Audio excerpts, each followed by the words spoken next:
네. 자, 오늘은 구약학교 세 번째 시간입니다. 제목은 족장 시대와 족장들입니다.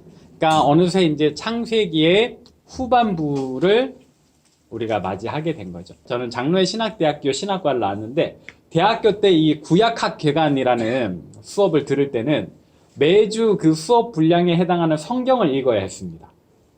그러니까 이번 주에 창세기를 나가면 한 주 동안 창세기를 읽으셔야 되는 거예요. 다음 주에 우리가 출애굽기를 살펴볼 거거든요. 그럼 한 주 동안 출애굽기 읽어오시면 됩니다. 근데 여기까지는 괜찮아요. 근데 이제 왕조에 들어가면 사무엘 상하, 열왕기 상하, 역대 상하를 한 주에 읽어와야 됐어요. 그리고 이제 더 대박인 건 선지서에 들어가면 이게 한 주에 막 100장씩 읽어야 돼요. 그래서 제가 배운 그대로 할까 하다가 여러분들에게 자율적으로 이제 맡겨드립니다. 성경은 여러분들이 이제 제가 커리큘럼을 미리 드렸잖아요. 1주차 때. 거기 보시면 이게 이제 있습니다. 그리고, 그거를 참고하셔서 이제 가능하시면 미리 여러분들이 성경을 읽어오시면 제일 좋습니다. 당장 오늘 같은 경우에도 이따가 저랑 같이 이제 하시다 보면 눈이 좀 돌아가실 거예요. 제가 수업 준비하면서 이 작은 눈을 얼마나 열심히 굴려야 했는지 되게 바빴거든요. 저만 바쁠 수 없습니다. 여러분들도 이따가 엄청 바빠지실 텐데, 근데 미리 성경을 한번 읽어오시면 아무래도 이해하기가 좀 수월하실 테니까 수업 전에 해당하는 분량을 좀 읽어오시면 좋겠고, 너무 많다 싶으시면 저한테 카톡을 주세요. 제가 이제 이번에 퀴즈를 통해서 저랑 이제 개인적으로 한 번씩 다 대화를 주고 받으셨잖아요. 거기다가 이번에 어디 읽어갈까요? 이렇게 물어보시면은 제가 이렇게 답을 좀 드리도록 하겠습니다. 네, 그래서 우리가 이제 오늘 이제 본격적인 창세기의 내용. 사실 우리가 지난주까지는 이제 원역사에서 창세기 11장까지는 다루었지만 성경 본연의 얘기보다는 성경 외적인 얘기를 많이 했잖아요. 이제 오늘부터는 성경 안의 이야기를 좀 많이 할 겁니다. 자, 그럼 이제 본격적인 강의 시작하도록 하겠습니다. 여러분, 족장 시대라고 한다면은 어느 때를 이야기를 하는 걸까요? 연대기적으로도 굉장히 옛날이죠. 이제 주전 한 2700년대 어간을 이제 원역사로 봅니다. 주전 2700년대. 그리고 이제 족장 시대는 그것보다는 비교적 오늘에 가깝겠지만 그래도 뭐 2000년 이 어간이 주전 2000년. 1000년이 두 번 아니요. 지금보다 1000년 3번이잖아요. 그죠? 2020년. 1000년 4번이네요. 그래서 4000년 전의 이야기가 이제 이 창세기의 족장시대입니다. 그러니까 아주 까마득한 옛날인데, 그래도 다행인 것은 원역사에 비해서는 역사적인 기록들이 남아있는 시대입니다. 그래서 우리가 이 원역사의 이야기를 할 때는 왜 신화를 이야기를 했냐면, 우리는 이것이 진리다. 성령님이 감동케 하셔서 성경의 저자들이 쓴 진리다라고 믿지만, 진짜다라고 믿지만, 사실 비신자들이 증거대봐라고 했을 때 우리가 딱 이거다라고 내세울 수 있는 증거는 없는 그런 역사예요. 원역사는. 그죠? 노아의 홍수의 기록이라고 얘기를 하는데, 어떤 학자들은 그럽니다. 아라랏산을 찾아보니까 방주가 누워있던 어떤 흔적이 있다. 근데 사실 그거 진짜로는 사실이 아닐 가능성이 커요. 말씀드렸다시피 4000년이나 지났는데 배가 누워있던 흔적이 남아있다? 이거는 이게 다른 흔적일 가능성이 더 큽니다. 근데 또 아니라고 얘기를 하자니 이게 또 어려워요. 그래서 이 원역사는 사실 굉장히 어려운 부분이고, 어떤 의미에서는 죄송하지만 진짜 그냥 신앙의 영역으로 두는 것이 오히려 지혜로울 수 있습니다. 그냥 이게 확실한 증거는 없지만 나는 그렇게 믿겠다라고 하는 것이 오히려 지혜로울 수 있는 부분인데, 족장시대는 달라요. 족장시대는 확실한 기록이 있습니다.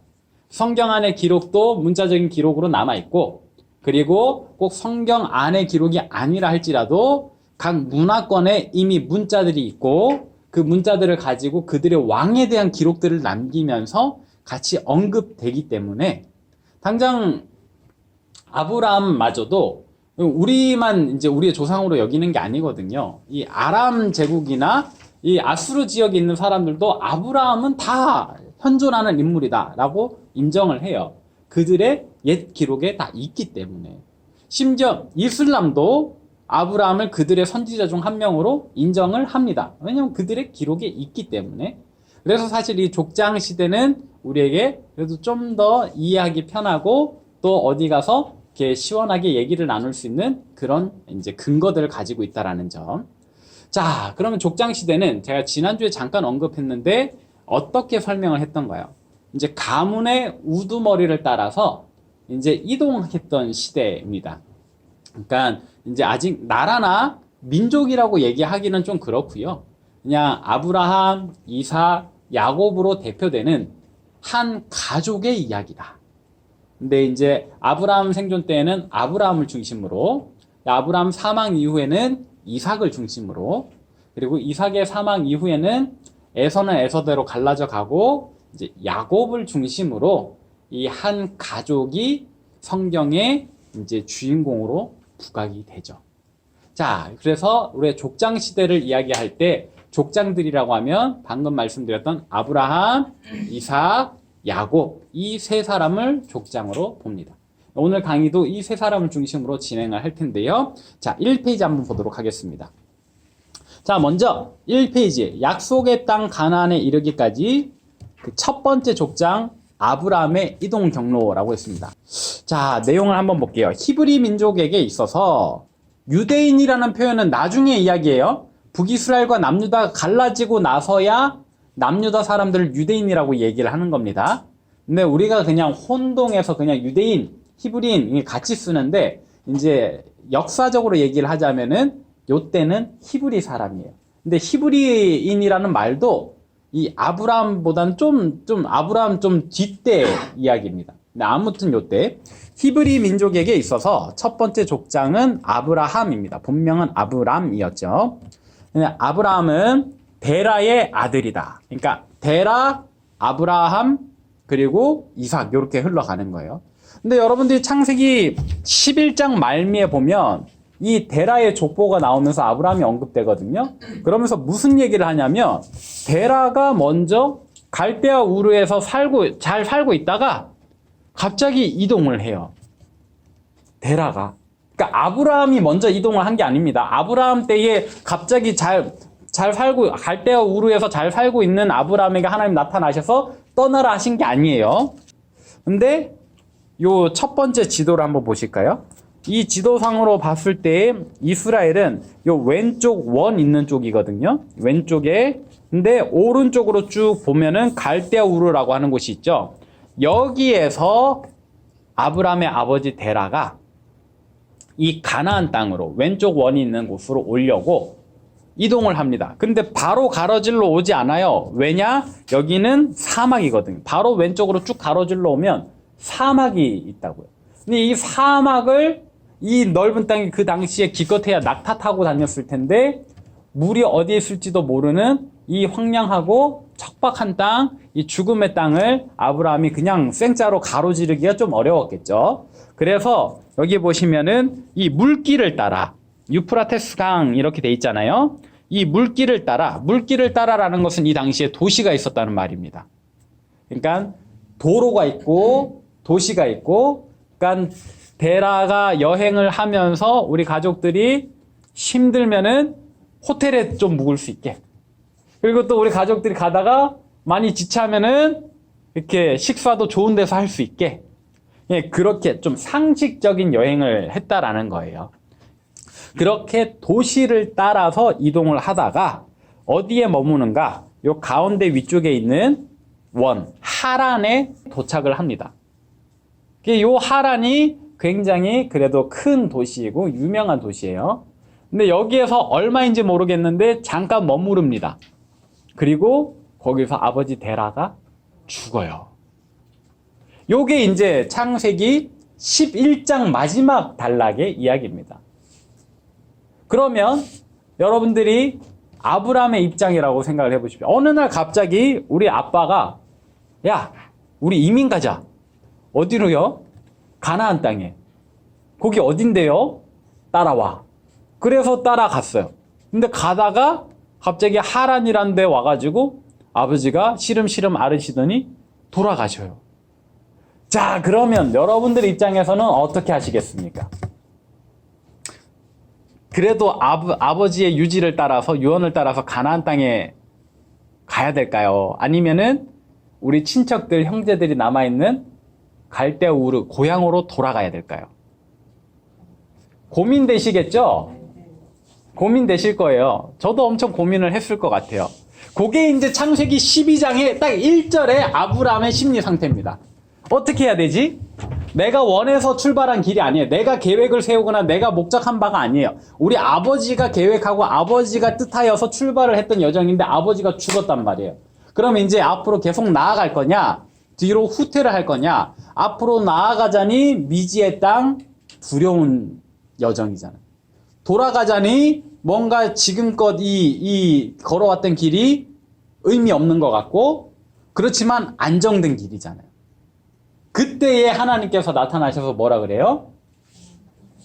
너의 본토 친척 고향 아비의 집을 떠나라. 그리고 내가 너에게 보여줄 땅으로 가라라고 말씀하시는 거거든요. 자, 그래서 아브라함이 발걸음을 옮깁니다. 이 아브라함의 여정은 그렇게 시작된 거예요. 처음부터 갈대아 우르에서 막 엄청 잘 살고 있는, 편하게 살고 있는데 하나님께서 콕 집어가지고 야 따라와 너 가 이렇게 한 건 아니에요. 근데 그렇게 보는 게 더 믿음적으로 신앙 안에서 아브라함이 더 대단해 보일 수는 있겠지만, 그러나 이제 우리는 성경에 기록된 상황을 이렇게 좀 더 정확하게 이해할 필요가 있습니다. 그리고 이렇게 본다고 해서 꼭 우리의 믿음이 약해지는 것도 아니죠.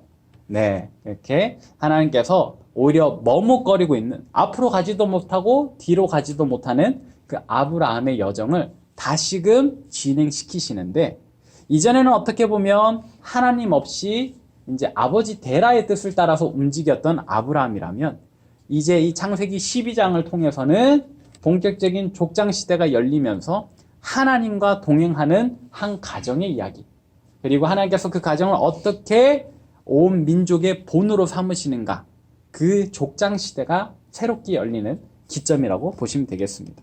자, 그렇게 해서 아브라함의 여정은 갈대아 우르에서 사막을 피해 이 도시들을 따라 하란을 거쳐서 이제 왼쪽 밑에 있는 가나안 땅까지 내려오게 됩니다. 이것이 아브라함의 이 창세기 12장의 이동 경로인데요. 자, 그러면서 도착한 곳이 어디냐? 이 세겜 땅이에요. 세겜 땅. 이 세겜이라고 하는 것은 아브라함 당시의 이야기라기보단 나중에 야곱의 딸 디나가 이제 겁탈당하는, 그때 보면 이제 세겜 족장 하몰의 아들이 이제 나오거든요. 그때 이제 세겜이라는 지명이 붙은 걸로 봅니다. 그러면 이제 아브라함 때는 정확히 세겜 땅, 지리적으로는 세겜인데 아직 여기에 이름이 뭔지는 모르는 상황이에요. 그러니까 진짜 말 그대로 그냥 우리 아빠가 가나안 땅으로 가려고 했으니까 왔어요. 와서 보니까 너무 좋은 땅이 펼쳐진 거예요. 그때에 하나님께서 말씀하시죠. 내가 이 땅을 너와 네 후손에게 주리라. 근데 그때 아브라함이 보았을 이 풍경을 뭐 딱 그 풍경이라기보다는 오늘날의 사진이지만 내가 사진으로 첨부했습니다. 요거는 1강 때의 그리심산과 에발산 사이에 있는 세겜 골짜기다. 골짜기가 V자나 U자가 아니고 이렇게 평지다 하면서 보여드렸던 사진인데요. 아무튼 보세요. 이렇게 사막을 피해서 언덕 위에 있는 도시들로 행진해 왔던 아브라함이 이제 먹을 것도 다 떨어지고 체력적으로 한계에 다다랐을 때 끝끝내 도착한 그곳의 풍경이 이렇게 물이 풍성하고 초목이 우거지고 참 살기 좋은 땅이었을 때 아브라함이 누렸던 그 어떤 감동이 얼마나 있을까요? 요게 이제 창세기 12장에서 아브라함이 딱 여기 도착하면 어떻게 해요? 하나님께 제단을 쌓잖아요. 그 제단을 쌓을 때 감동도 여러분들 좀 느끼실 수 있기를 바랍니다.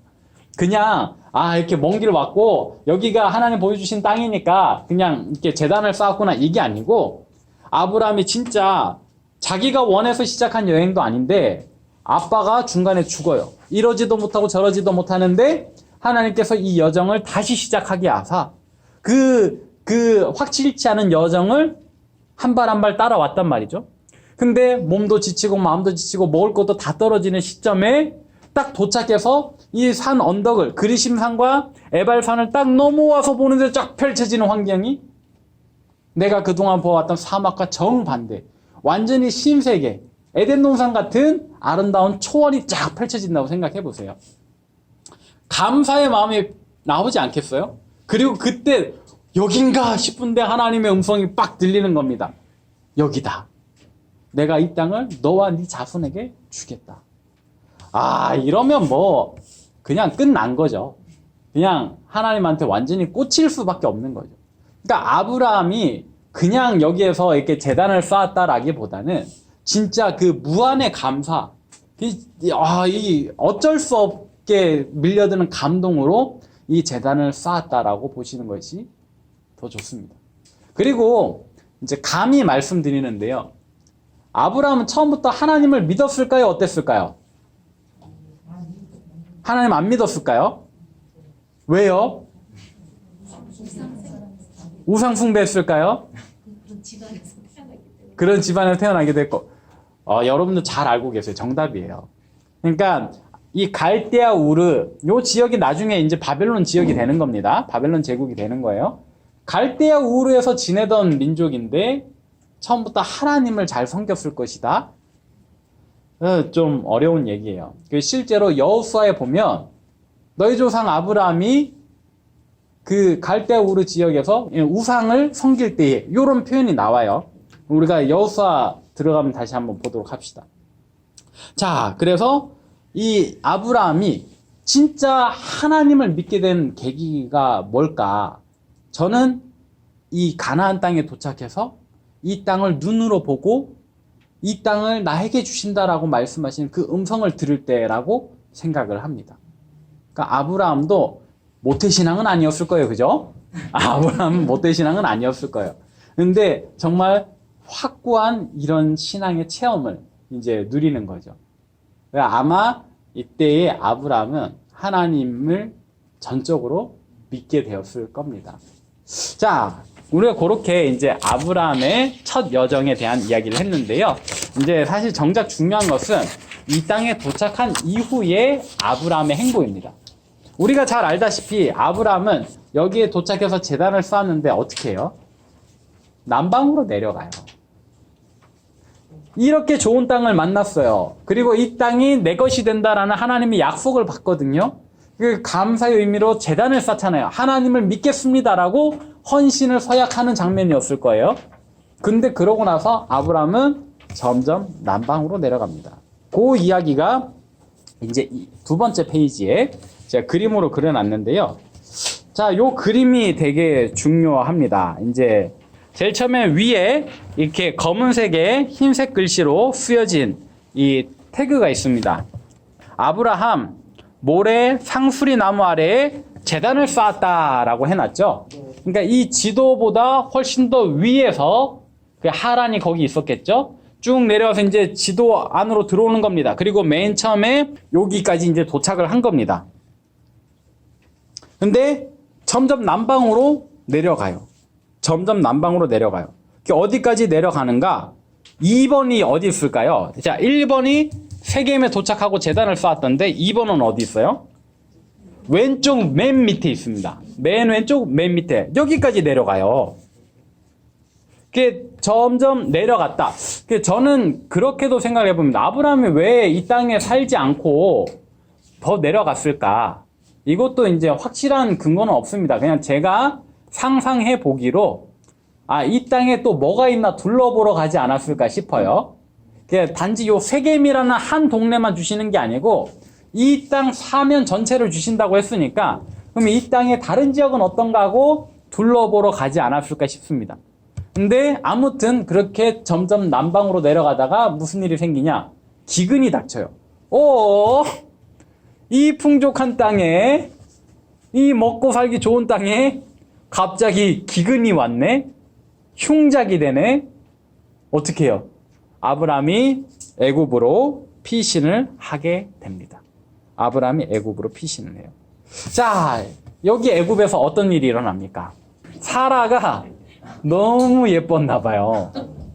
못해도 60은 되셨을 텐데 애굽의 바로가 보고 한눈에 반해서 자기 와이프 하자고 데리고 갈 정도로 너무 예뻤나 봐요. 근데 이때 사실 아브라함이 좀 실망스러운 이야기를 하죠. 너는 나의 누이라라고 이야기를 하라고. 그래야 내 목숨이 안전할 거다라는, 사실 족장, 뭔가 이 신앙의 영웅, 이 이스라엘 민족의 이제 태두라고 얘기하기에는 좀 너무 실망스러운 모습을 보입니다.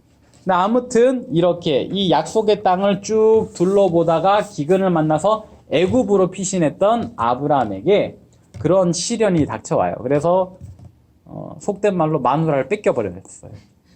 근데 하나님께서는 이것도 선한 결과로 바꾸어 주시죠.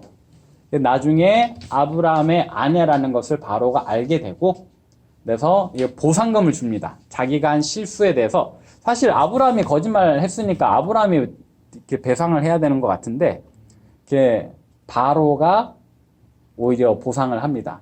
그러면서 아브라함이 거부가 되는, 큰 부자가 되는 계기가 되죠. 자, 그래서 3번으로 올라갑니다. 3번은 어디 있어요? 다시 1번 있는 쪽에 오다 보면 있습니다. 그러면서 여기가 이제 베델이라고 하는 지역인데, 이제 베델이라는 이름도 나중에 야곱 때에 붙여집니다. 네, 지금 당장은 베델이라는 지명보다는 아무튼 요 지역까지 이제 왔어요. 근데 여기에서 어떤 일이 생깁니까? 이 애굽에서 부자가 돼가지고 올라오는 동안에도 자산이 계속 늘어요.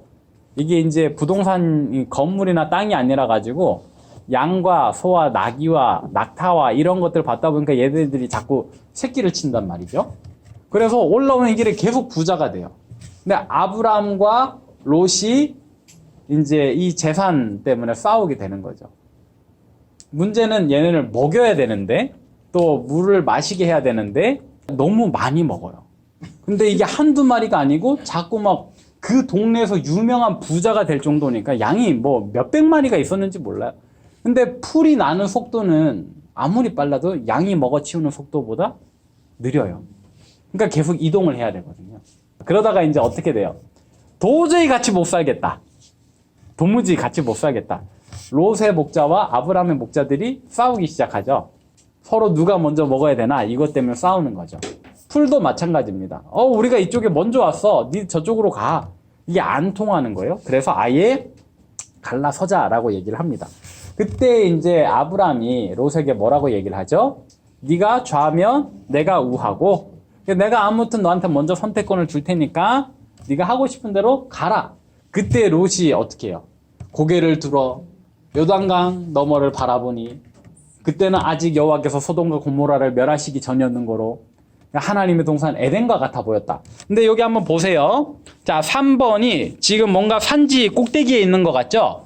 지금 이 그림상으로 봤을 때 왼쪽은 좀 밝고 오른쪽은 좀 어둡잖아요. 이게 이제 산지라는 표현입니다.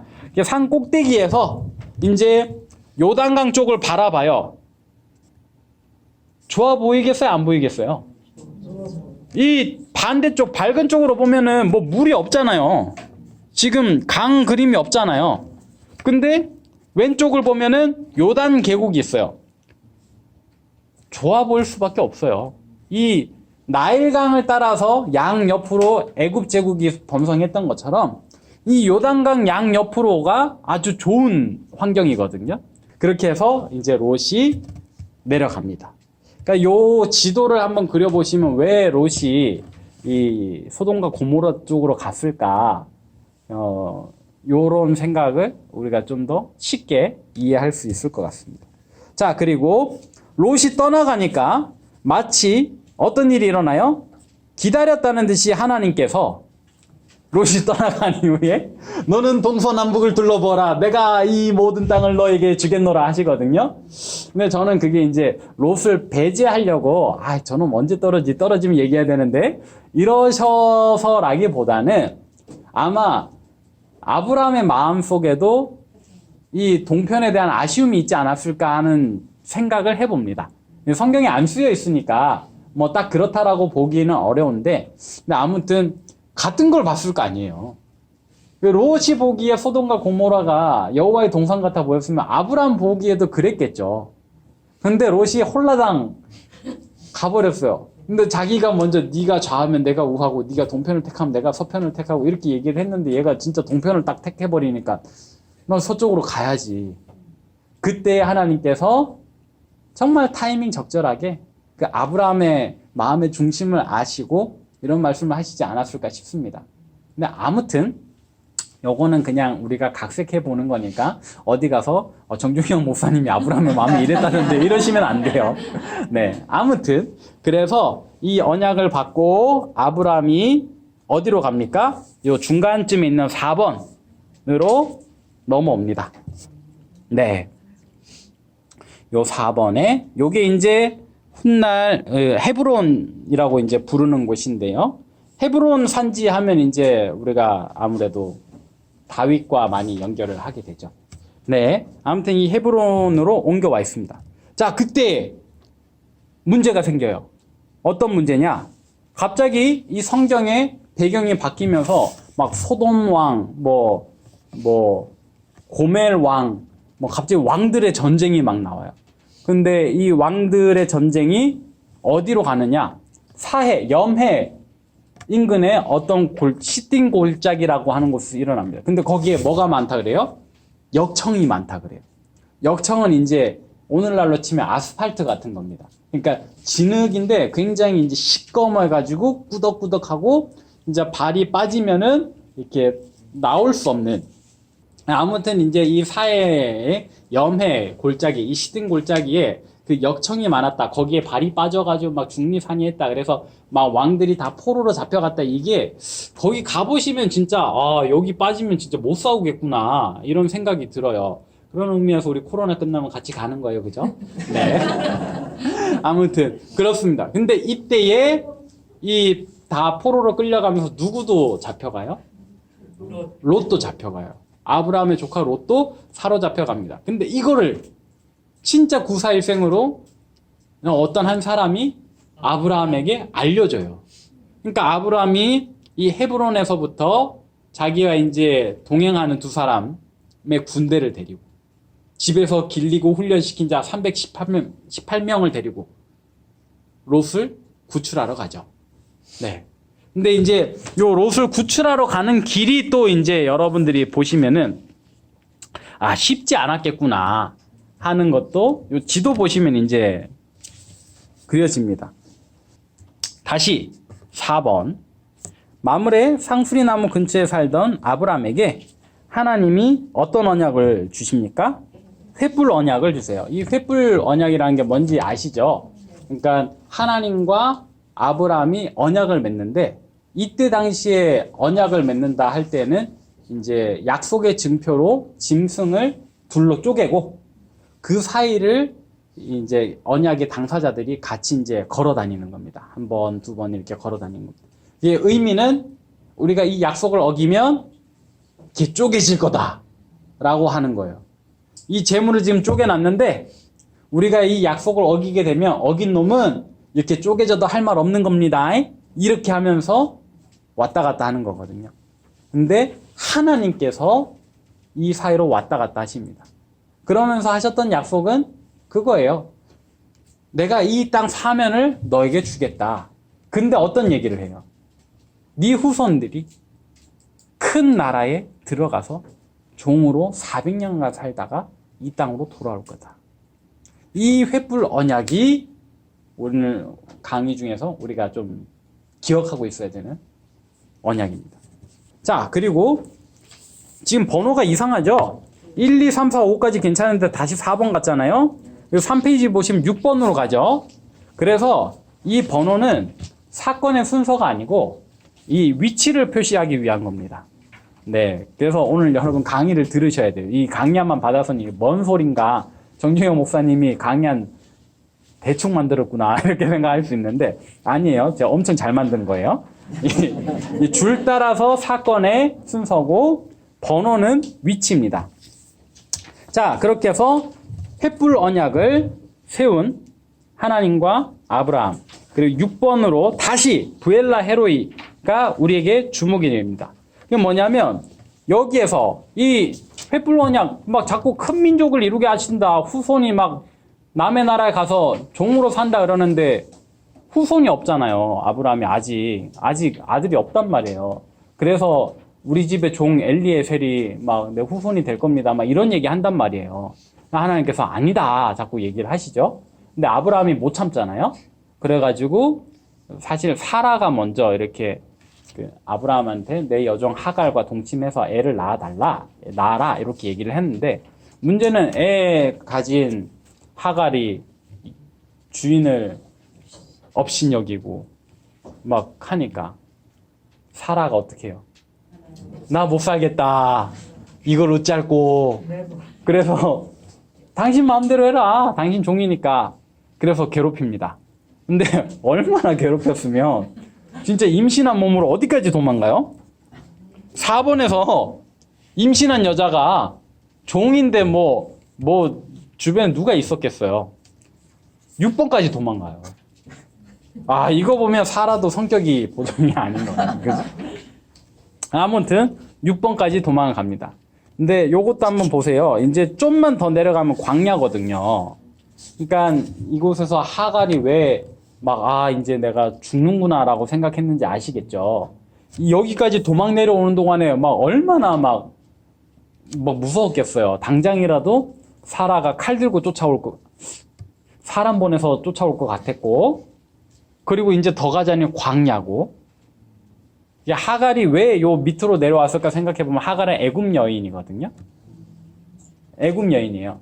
그러니까 어디로 갔겠어요? 애굽으로 갔겠지. 그래서 남쪽으로 왔는데 오다 보니까 너무 힘들고 더 가려니까 광야고, 거기서 이제 내가 죽는구나 하는데 천사를 만나죠. 그래서 그곳을 브엘라 헤로이라고 이름을 또 부릅니다. 그리고 여기서 이제 그 천사에게 설득당해가지고 다시 돌아가요. 그죠? 네. 자, 그래서 다시 이제 렌즈가 4번으로 갑니다. 이 헤브론에 있는 아브람, 99세가 된 아브라함의 이름과 사라의 이름이 계명이 돼요. 하나님께서 진짜 아들 준다 해가지고 이제 거기서 할례를 행하죠. 그리고 또 그 4번에서 어떤 일이 있어요? 소돔과 고모라를 향해 가는 하나님과 사자들을 아브라함이 대접을 합니다. 그러면서 이제 대제사장적인 면모를 보이죠. 소돔과 고모라의 죄악이 너무 많아서 이제 멸망시키려고 하는데, 이제 하나님께서 계획을 다 말씀해 주시니까 아브라함이 하나님 몇 명? 의인 50명만 있어도 이렇게 용서해 주십시오. 그래, 용서해 줄게. 근데 5명 모자르면 어떡하죠? 그래서 45명. 아브라함은 협상의 대가예요. 50명에서 45명으로. 40명, 30명, 20명, 몇 명까지? 10명까지 엄청 잘 깎아요. 자, 그래서 아브라함이 소돔과 고모라를 향하는 손님을 대접했다. 그러니까 요 헤브론 지역이 되게 이제 머물기 좋은 지역인가 봐요. 그죠? 아브라함이 계속 여기 있잖아요. 이게 나중에도 이제 헤브론 산지 해가지고 이제 성경에 또 더 뒤에 사사시대 때나 왕경시대 때도 헤브론이 중심이 되는 이유가 이때부터 이미 살기 좋았던 땅인 거죠. 자, 그리고 또 봅시다. 그리고 소돔과 고모라가 멸망하게 됐다. 롯은 아직까지 5번 위치에 있습니다. 근데 소돔과 고모라를 멸망시킬 때 그 사건을 한번 여러분 기억을 해보세요. 천사들이 와서 얘기하잖아요. 너희 집안에 식구들이 누구누구 있느냐.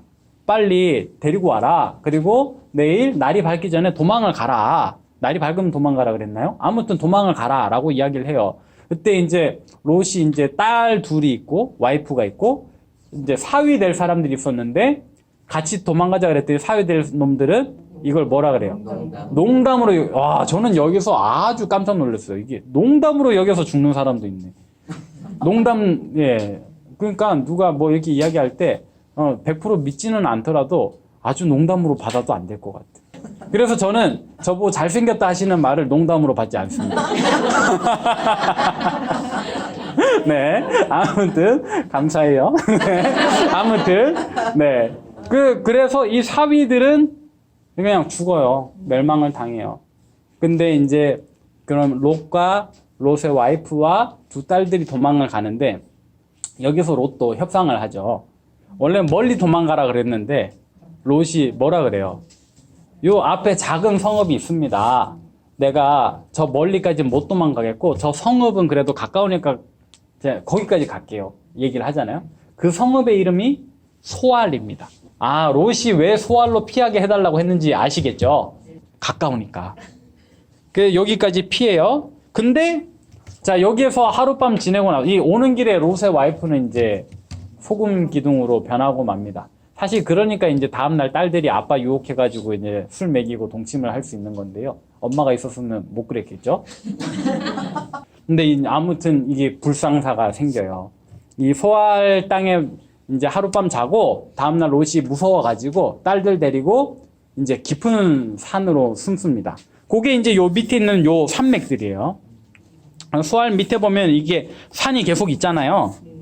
여기가 이제 나중에 모압과 암몬 자손의 거주지가 됩니다. 자, 그리고 아브람, 이제 본문 중에 7번 돼 있는 곳인데요. 그랄 땅, 여기가 이제 블레셋 민족의 땅입니다. 얘네는 좀 바이킹 같은 애들이거든요. 섬에서 지내다 보니까 너무 답답해. 해적질도 못 해먹겠어. 우리도 무트로 나가자 해서 온 게 이 그랄 땅이에요. 여기 이제 해안 평야가 있거든요. 엄청 여기도 살기 좋은 땅입니다. 그래서 여기 머물고 있으니까 아브라함이 헤브론에 있다가 그랄 땅으로 가요. 왜 갔을까요?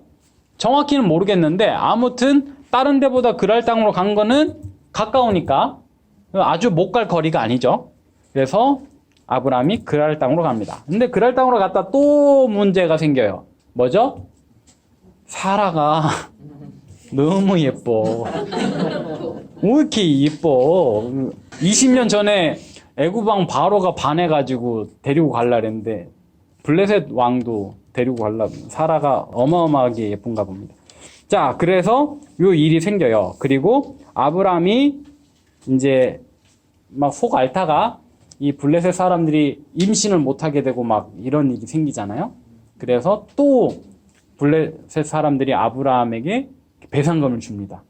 거짓말 한 건 아브라함인데 배상금을 또 받아요. 그리고 나서 아브라함이 어디를 와요? 8번에 브엘세바쯤이 있습니다. 그러니까 그랄 땅에 있다가 거기서 더 못 지내겠죠.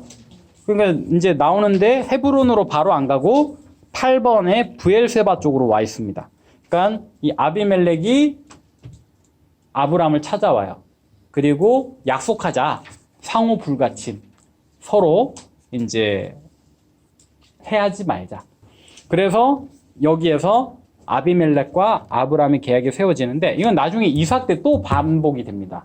이 브엘세바에 있는데 여기에서 어떤 일이 생겨요? 갑자기 하나님이 나중에 이삭을 낳았는데 그 아브라함이 이삭을 얻었어요. 너무 감사해요. 너무 좋아요. 근데 내가 지시하는 땅으로 가서 아들을 번제로 바쳐라 라고 얘기를 하거든요. 이 장면 또 기억나시죠? 그 얼마간 걸어가죠? 네, 3일, 사흘 거리를 가거든요. 그 모리아 산으로 갑니다. 모리아 산은 어디 있을까요? 모리아 산은 요 베델 있는 쪽에 있습니다. 베델과 이 예루살렘, 9번이 지금 예루살렘인데 그래서 아브라함이 브엘세바 이 8번에서부터 이 3번 있는 데까지 옵니다. 아, 되게 멀리 오죠. 되게 멀리 와요. 이 동안에 아브라함이 무슨 생각을 했을까요? 그리고 여기 보면 이제 산지를 따라서 쭉 올라가거든요. 되게 험한, 나름 이제 힘들어요. 경사가 있으니까. 요게 이제 그래도 닦여진 도로입니다. 우리가 생각하는 것처럼 아주 그냥 없는 험한 산을 막 뚫고 가는 게 아니에요. 그래도 산 위로 도로가 있어요. 근데 말이 도로지 뭐 이때 뭐 포장 잘 돼 있었겠습니까? 그냥 자갈 길이었을 거예요. 근데 이 먼 길을 가면서 아브라함이 무슨 생각을 했을까? 이 아들내미를 보고 무슨 생각을 했을까? 참 많이 괴로웠을 겁니다. 우리가 이런 것도 지도를 보시면은 성경이 좀 더 입체적으로 다가올 겁니다. 자, 그리고 이제 다시 4번으로 돌아와서 이제 제사 지내려고 하다가 이제 다시 돌아와요. 그리고 헤브론에 와서 이제 아브라함의 아내 사라가 죽습니다. 그리고 막벨라 굴을 사요. 그리고 여기에 장사 지내죠. 그리고 엄마를 잃고 나서 이삭이 어디에 있을까? 아브라함이 이제 와이프를 잃고 나서 아들을 위해서 며느리를 구해야 되는데 자기 종더라 어디로 가서 구해오라 그래요? 이제 바단 아람. 네, 맞는데 내 형제의 집으로 가라. 이 지역에서 구하지 말고 내 형제의 집으로 가라. 그래서 하란으로 가요. 바단 아람이 이제 하란 인근에 있거든요. 그러니까 이삭의 입장에서는 자기 아내 될 사람 지금 지도 북쪽 바깥에 있는데 얘는 지도 남쪽에 있는 부엘라 헤로이에 있어요. 여기에서 이삭이 뭐 하고 있습니까? 여러분들이 기억하시기로 리브가와 이삭이 처음 만날 때에 어떤 일이 있어요? 이삭이 광야에서 묵상을 하고 있습니다. 어떤 사람은 이거 그냥 데이드림이라고 공상하고 있었다. 그러니까 낮잠 자고 있었다. 할 일 없이 시간을 때우고 있었다. 이렇게 보는 사람도 있는데 아무튼 우리 성경의 표현으로는 묵상을 하고 있습니다. 하필 이 광야의 남쪽으로 가서 북쪽으로 가서 묵상하지. 이제 하란에서부터 리브가가 이제 쭉 내려와서 여기 6번에까지 내려와서 만나게 돼요. 리브가의 결단이 참 대단하죠. 지도 바깥에 한참 북쪽에서 이 지도의 최남단에까지 내려올 정도로 여기 내려오면 이제 엄마 아빠랑 빠이빠이인 거죠. 다시 만나기 어려워요. 이제 그러고 나서 아브라함도 죽습니다. 그래서 어디에 장사를 지내요? 아까 4번에 헤브론 막벨라 굴에 장사를 지냅니다. 근데 여기서 장사 지내고 나서 이삭이 또 어디로 가요? 다시 6번에 부엘라 헤로이로 와요. 왜 여기를 이렇게 좋아했는지 잘 모르겠는데 근데 아무튼 여기니까 이후의 장면들이 더 쉽게 그려져요. 어떤 장면이죠? 이제 이삭이 리브가와 동침을 해서 결혼해서 에서와 야곱을 낳습니다. 근데 에서의 직업이 뭐죠? 사냥꾼. 그러니까 광야니까 뭐 곡식을 기르겠어요? 뭘 하겠어요? 당연히 사냥꾼이 되는 거예요. 이제 털이 붉고 많고 뭔가 남성미 넘치는. 그러니까 사냥꾼이 되는 거죠. 근데 야곱은 어떤 사람이에요? 좀 유약해. 약간 여성성이 좀 있어.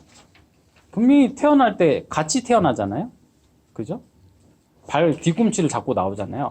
그래서 야곱은 팥죽으로 형에게 장자권을 사죠. 그러니까 요 부엘라 헤로이 지역이니까 이 가능한 일이에요. 헤브론이었어 봐요. 뭐 다른데 세겜과 같은 좋은 곳이었어 봐요. 사 먹으면 되지. 맞아요. 얘라 이 팥죽이야. 네가 끓인 거 뭐 딴 데 가서 내가 얻어 먹으면 되지. 근데 부엘라 헤로이니까 당장 배고파 죽겠는데 이 팥죽 말고는 밥 먹을 데가 없는 거예요. 그러니까 에서가 쉽게 에이 뭐 그거 뭐 형제 니하고 내밖에 없는데 뭐 아빠 재산 많은데 뭐 이 약간 이제 이런 그래서 이제 에서가 장자권을 좀 쉽게 생각을 했던 면도 있습니다. 그리고 팥죽 한 그릇으로 살 수 있었다. 도대체 그 팥죽이 얼마나 맛있었길래 아니요 맛이 없어도 지금 뭐 딴 데 먹을 데가 없으니까 그게 이 이 지리적인 배경 때문에 충분히 가능한 일이에요. 근데 자 어느새 우리가 첫 번째 족장의 이야기 아브라함 이야기가 끝나고 지금 이삭이 이야기를 하는데 보세요. 벌써 이삭 얘기하는데 바로 야곱 얘기가 나오죠. 이삭은 사실 성경에서 별로 그렇게 중요하게 보지 않습니다. 기껏 해봐야 창세기 26장에 보면 자기 아빠랑 똑같이 와이프 아비멜렉한테 뺏기는 얘기나 나오고 그리고 나중에 우물 팠는데 어떻게 해요? 블레셋 목자들한테까지 또 뺏기고 아니 아비멜렉 왕이랑 어쨌든 친분이 있는데 그 밑에 목자들한테까지 이렇게 막 삥 뜯기고 살거든요. 그러니까 이삭은 뭐 그 아버지 아브라함도 막 그렇게 대단한 용사의 이미지는 아니었지만 근데 아무튼 아브라함에 비해서 너무 좀 이렇게 예, 유약해요. 이렇게 요즘 중학생 애들 말로는 찢다 같아요. 근데 어떻게 해요? 이게 이제 하나님의 언약이 이 가문을 통해서 나타나기 때문에 우리가 이삭을 족장에서 뺄 수는 없고 이렇게 하나님의 언약을 이루어가는 과정 중에 있는 한 사람으로 그냥 보는 수밖에 없습니다. 근데 아무튼 이삭은 그래요. 야곱을 낳아요. 그리고 나중에 또 어마어마한 실수를 하잖아요. 아무리 야곱이 양털 옷을 입었다고 해도 큰아들이랑 작은 둘째 아들이랑 그렇게 분군을 못할까? 음성은 야곱의 목소리로 돼. 예, 털은 에서의 것이로다 하면서 그냥 에서라고 믿잖아요. 이 정도면 사실 심각합니다. 네. 근데 어쨌든 그도 족장 중에 한 사람이었다. 이제 야곱의 이야기를 해보겠습니다. 자, 야곱은 태어나면서부터 형의 발꿈치를 잡고 나왔습니다. 그래서 그의 이름이 뒤꿈치를 잡는 자라는 뜻, 뭐 속이는 자, 뭐 요렇게 해석하시는 분도 있습니다. 아무튼 그런 야곱이 되었습니다. 그의 인생을 요약해주는 이름입니다. 야곱은 팥죽 한 그릇으로 장자권을 빼앗았고 형이 받을 축복까지 가로챘다가 형을 피해서 도망하는 신세가 되었습니다. 그러면 생각해보세요. 브엘라 헤로이에서부터 어디까지 도망을 가요? 베델까지. 우와, 이 도망가는 동안에 야곱의 심정이 어땠을까요? 6번에서 3번까지 도망간 겁니다. 시겁했겠죠. 언제 형이 쫓아와가지고 자기를 죽일지 모르는데 이걸 쉬면서 갔겠습니까? 눈누난나 이러면서 갔겠습니까? 막 정신없이 뛰어갔을 겁니다. 그러니까 베델에 도착했을 때는 탈진해서 잠들었을 거예요. 돌베개를 베고 자죠? 왜? 이거 돌베개 편해서 뱉겠어요? 돌침대? 아니죠. 누구라도 오면 바로 들고 찍어야 되니까. 진짜예요. 누구라도 오면 이거 빨리 어디서 뭐 칼 찾겠어요? 그냥 머리에 메고 있던 거 이걸로 때려야지. 그 정도로 야곱은 지금 형이 무섭고 막 목숨의 위협을 받고 있는 상황이에요. 엄청 빨리 간 거예요. 어쩌면 엘리야보다 달리기 더 잘했을지도. 와 하면서 달려가가지고 3번쯤 가서 아이고 죽겠다 하고 그냥 기절하듯이 자는 거죠. 근데 그때 사닥다리 환상을 보는 거죠. 그러면서 어떤 약속을 합니까? 내가 너를 다시 이곳으로 돌아오게 하겠다. 근데 그때 야곱이 믿어요, 안 믿어요? 안 믿어요. 진짜 돌아오게 해주시는 그때에 당신이 나의 하나님이 될 겁니다. 라고 얘기를 하거든요. 그러니까 모태신앙도 별 수 없어. 그죠? 이 중요한 부분. 야곱이 여기까지 갑니다. 그리고 어디까지 도망가요? 하란에까지. 엄마의 고향 하란에까지 가요. 거기서 라헬과 만나서 사랑에 빠지는데 자기보다 더 잘 속이는 외삼촌 때문에 레아랑 결혼을 하고 그리고 20년 동안 자기 노동의 대가도 제대로 못 받고 그래서 야곱이 어떻게 해요? 진짜 신기한 방법으로 부자가 돼요. 뭐 성경에 보면은 나뭇가지 몇 개를 알록달록하게 엮어가지고 양과 염소가 지나갈 때 가지를 걸어놓으면 점박이가 나오고 안 걸어놓으면은 점박이 없는 게 나오고 그러니까 점박이 없는 게 더 상품적인 가치가 크거든요. 그게 뭔가 이제 점박이 있으니까 이거 다 야곱 니 해라 이게 니 삭시다 이렇게 했는데 야곱이 예 그러고 건강한 애들 지나갈 때 점박이를 만들어내는 거예요. 근데 이게 사실 과학적으로 불가능하다 그래요. 여러분들도 한번 생각해보세요. 여러분들이 애 낳는데 내 눈앞에 이렇게 잘생긴 남자 사진 걸어놓는다고 내 애가 그렇게 생겨서 나오진 않잖아요. 그죠? 근데 이제 야곱은 그런 일을 해냈다니까요. 사실 이건 하나님께서 도와주셨다라고 밖에 설명 못 하는데 어쨌든 성경에 이제 그런 기록이 있습니다. 그러고 가나안 땅에 돌아오죠. 야곱이 어디로 돌아옵니까? 오른쪽 귀퉁이에 보면 위쪽 귀퉁이에 빨간색 화살표가 보이죠? 그리고 더 밑에 내려와서 숫곳이라는 데가 있습니다. 그 오른쪽에 파란색 글씨 보면 뭐라고 써져 있어요? 야복강. 여기가 이제 야곱이 하나님의 사람과 씨름하는 곳이에요. 자, 이제 이 왜 야복강이라고 하는 지명이 성경에 부각되는 이유를 알겠죠? 이제 요 강을 지나면은 요단강 건너가고 요단강 건너가면 누가 나와요? 에서가 온다니까. 자기 축복 뺏겼다고 자기를 죽이겠다고 마음 먹고 있을 에서가 이제 온다니까요.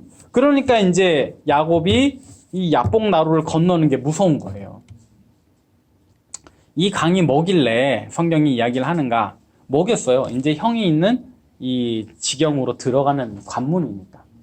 여기에서 이제 야곱이 하나님의 사랑과 씨름에서 이기고, 사실 이겼다라고 말을 하기엔 좀 그냥 한 방 맞고 이제 다리를 절잖아요. 그럼 졌는데, 그래도 성경이 이제 이겼다고 해주잖아요. 그리고 나서 이름을 뭐라고 바꿔요? 이스라엘. 이스라엘 이름의 뜻은 하나님과 겨루어 이겼다. 그래서 이후로부터 이 영광스러운 이름으로 불려갑니다. 이제 야곱의 인생에 정말 구차한 인생, 나중에 야곱이 바로왕 앞에서 뭐라 그래요? 험난한 세월을 보냈다 그러잖아요. 예, 이 험난한 세월을 보낸 야곱의 삶에 이제 그래도 이 영광스러운 이름이 주어지는 계기가 여기 있는 겁니다. 자, 그리고 나서 건너와요. 건너와서 어떤 일이 있었죠? 네. 맞아요. 세겜한테 이제 디나가 강간당하고 큰아들 놈이 어쨌든 이제 자기의 첩과 동침을 하고, 그리고 막 야곱이 그 지방 사람들한테 엄청 이제 미움을 받고 막 그래요. 와서 힘들어요. 그리고 이제 나중에 이제 요셉의 이야기가 꽤 길게 나오잖아요. 그러면서 요셉이 어떻게 애굽으로 팔려가고, 요셉이 애굽으로 팔려가는 얘기를 잠깐 해볼게요. 자, 마지막에 이 야곱의 도착지가 헤브론까지 오는 겁니다. 헤브론까지. 그러니까 자기 할아버지 아브라함이 주로 머물렀던 곳.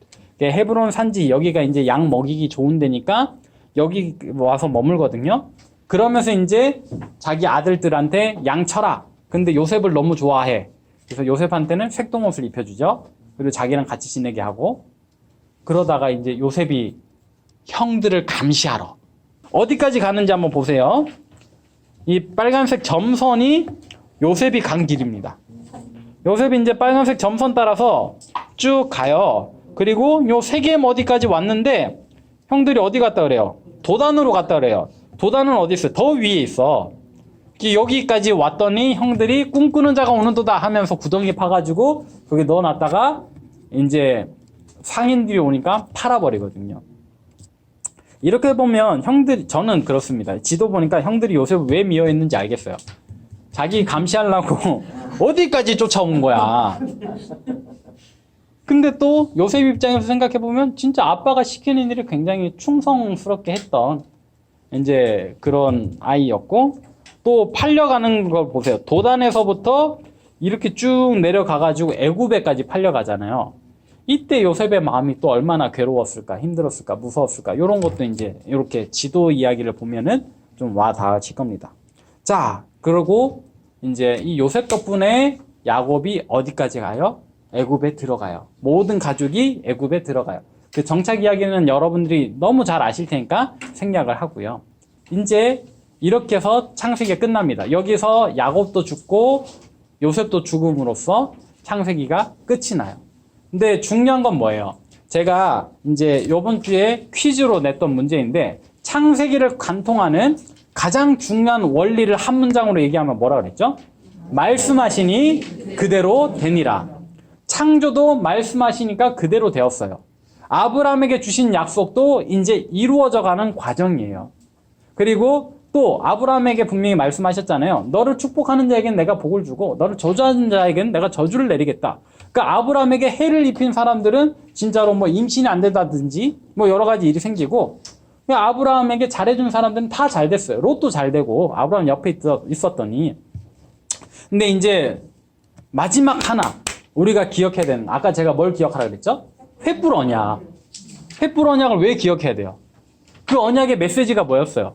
내가 이 땅 사면을 너에게 줄 텐데 너의 후손들이 큰 나라에 들어가서 몇 년 동안 400년 동안 종살이를 하다가 내가 놀라운 방법으로 다시 이 땅에 돌아오게 하겠다. 이게 이제 하나님의 횃불 언약이잖아요. 말씀을 하셨어요. 그럼 이제 어떻게 돼요? 그대로 돼야 돼요. 그대로 되어가는 과정의 전반부가 창세기라면 후반부는 뭐죠? 출애굽기. 그래서 우리가 자연스럽게 이제 출애굽기로 넘어가게 되는 겁니다. 다음 주는요, 이제 출애굽기를 살펴볼 건데요. 10가지 재앙은 제가 좀 짧게 하고 건너뛸 겁니다. 여러분들이 너무 많이 들으셨고 잘 아실 거예요. 그래서 다음 주에 핵심 내용은 이제 광야에서 어떻게 지내는가 궁금하지 않으세요? 막 광야에서 행진할 때 어떻게 지나가고 또 광야에서 어떻게 방황을 했는가 뭐 이런 이야기를 할 건데요.